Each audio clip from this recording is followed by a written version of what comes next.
Hey, Sparkling Trade community. I'm back again for another video on trading in the stock market. Today, we are going to be talking about how to survive and thrive in the US stock market. Y'all, it's not easy being a full-time day trader.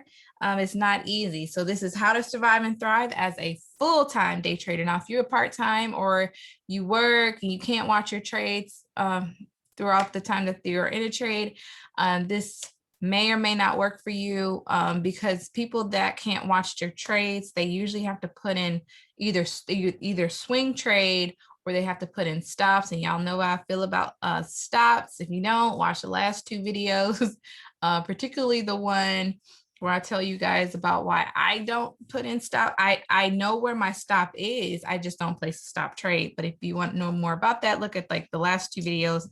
I share with you guys about why I do not put in stops anymore. I know where my stop is and I get out when it hit my stop. I just don't put in that stop order.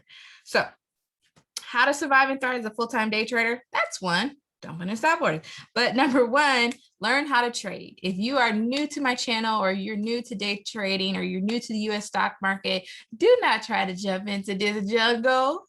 You gonna lose all your money if you don't know how to trade. Please don't be that person. That's a mistake, a disaster waiting to happen. Trying to jump into the US stock market, you don't know how to trade, don't understand it. It will mollywop you. Like I'm telling you, be broke. You're gonna be broke. Don't try to learn it. Just don't try to learn it on your own. Go get the help of somebody that is making millions of dollars, like Teri's course. The way I learned how to trade, I use Teri's course. The link to her training is in the profile bio. Number two, how to survive and thrive as a full-time day trader. I'm a full-time day trader. I do this. This is what I do. This is one of my many things that I do, but this is my favorite way to grow wealth. Number two, use your sim account until you're ready. Truth be told, if you just got an itch to trade, but you really can't find a good place to get in, just go paper trade. Just paper trade, build your sim account and be like, you know, if I was confident about this trade, this is where I would get in, but I'm not confident. So I'm going to put this in my sim account. Okay. Do it that way. Number three, don't wait too long to jump in. So if you're a newbie day trader and you're like, I'm sitting on the sidelines, I'm sim trading, I haven't quite jumped in, don't wait too long, because the true training and the learning curve starts when you put in a trade with your money. You could just start with $100 to $200. Don't have to be hundreds of thousands of dollars. It can be $100 to $200 that you start trading with, but you got to start because there is a learning curve. And that's number four. Endure the learning curve, y'all. We as retail investors, we are becoming the majority in the stock market. And as we grow, it's making all the big hedge funds a little nervous because that means that they're not in control. But you can't quit. You got to endure. You have to endure the learning curve. And as more and more people get into the stock market that are not hedge funds owners, the more that we can determine the way the stock market is moving instead of them. Okay. Sorry, I got something in my mouth. Number five, be resilient. It is not easy. I went through like 2 weeks of great trading for the last 2 weeks was amazing. It was awesome. Make a lot of money. Boop, boop, boop. I'm out here living my best life. And then I hit a bad trade.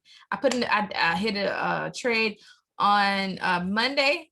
Everything was going well. And then the feds, these interest rates drive me crazy. So he decided say something. I found out he only talked on Mondays, Wednesdays, and Fridays. Like he don't see him talk on Tuesday and Thursday. Like, why are you so quiet on Tuesdays and Thursdays?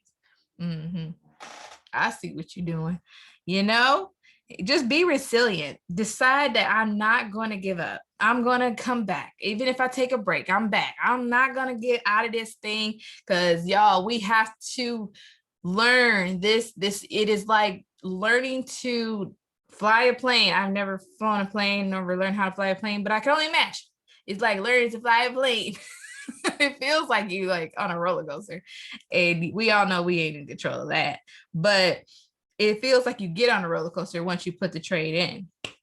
You got to be resilient, y'all. You cannot give up easily. You cannot be let yourself get too emotional and decide to give up, be resilient. If you're not resilient, you are not going to make it as a full-time day trader. It's just going to like I keep on thinking about mollywop. It's just going to mollywop you up and down the road and you just be like, ooh, I'm tired. I'm done with that. Okay. But if you are resilient, you can reap the rewards that it does provide. So endure that learning curve, but be resilient, make smart trades. Number 6, know that there will be losses. So I went through 2 weeks of good trading and made a lot of money. And then I hit my loss on Monday. I had a down day on Monday. And it didn't feel good. I was like, that's not nice. I'm still in the positive when you know, I didn't lose all my wins, but I was like, I lost enough.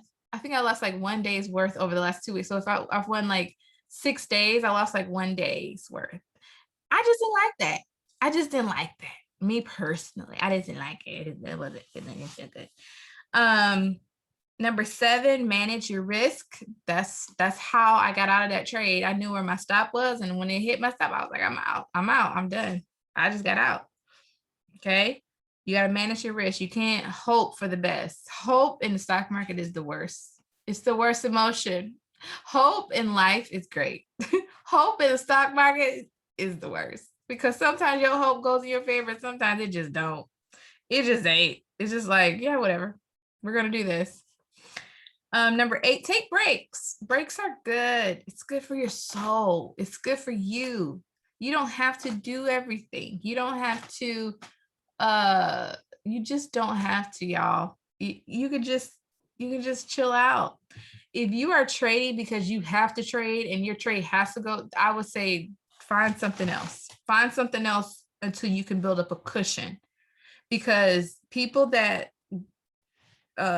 they enter the stock market, they like, I need this trade to go in the right direction. That's the worst, y'all. That's literally the worst. It's the worst feeling. It's the worst. You don't position yourself to make good trades, because you tend to make more riskier trades when you need it to go in the direction it may or may not go in. If you need a trade to go like you're like, I gotta pay my rent with this trade. Don't. There's a labor shortage, y'all. Go get you a job, even if it's part-time. Build up your cushion and come back when you got a cushion. I'm just telling y'all some wisdom here, because you will be stressed out. And it's too much stress for anybody to handle. Number 9, keep it real simple. Like I told you guys, I love vertical credit spreads, even though there's sometimes that buying a call or buying a put is better. I love vertical credit spreads for the simple fact that like getting paid to make a trade. But, you know, sometimes it's better to buy a call or buy a put than to sell a call and sell a put. But I only trade like 1 or 2 stocks. I study those stocks. That's the number 10. Keep it simple. Study the market. Study your stock. Watch it. I watch those trades even on days that I'm not in a trade. I look at the aftermarkets, what the aftermarkets are doing in between markets. I look at it up and down, left and right. I look at when it does weird things. I look at the news, how that news is affecting that stock. I look at it throughout the day. I watch the news throughout the day to see how that news is affecting the stock. I see other stocks that flow with it or without it, and it all paints a picture. And when you are trading, you can use your technical analysis along with the picture that you have been painting from your studies, and it will give you a clear mind of where to enter. Okay, those are my 10 little tips on how to survive and thrive as a full-time day trader in U.S. stock market. It's not always fun to lose. Like I said, I just went through a loss this week. It didn't feel good. Makes me want to. Every time I have a loss, I can have like 2 or 3 good weeks of great trades, and I hit a loss, I'd be like, I'm taking a break. Just feel like I'm like dating and I got my feelings hurt or something. That's what it feels like. You're dating somebody and they've hurt your feelings and you're like, we need a break. Okay, we need a break. So anyway, I hope you guys are doing well. I hope your trading is going well. If it's not, the market is crazy. Beware of the feds right now. If you see the feds gonna speak on any level at any conference or on any television show, get out of the trade because they will turn your trade upside down so fast. But it will go in the direction like beware of interest rates. Right now, interest rates are driving the market. Most people think that we are in a bearish market, but it was recently bullish for a 1 day. And then it went back bearish. That bullish day, they say we're retail investors. Y'all, us, we pushed the bull up, the market up. See, we got some power. But the big dogs I think they want it to be a bearish market. I don't know. I'm hearing all types of stuff. We just gonna study it. But while I know if them feds talking, I'm gonna wait until after he talks or what he says, what is he saying? Because it don't matter what your technical analysis says. The Fed say something that the market responds to, it makes investors nervous. The war, the price of oil, the war in Ukraine, all are affecting your technical analysis. So those are things to keep your eye on, pay attention to, and I hope you guys have a great trading. That's all I got to say. I'm out of here. Let me know if you have any questions. I'll talk to you guys soon.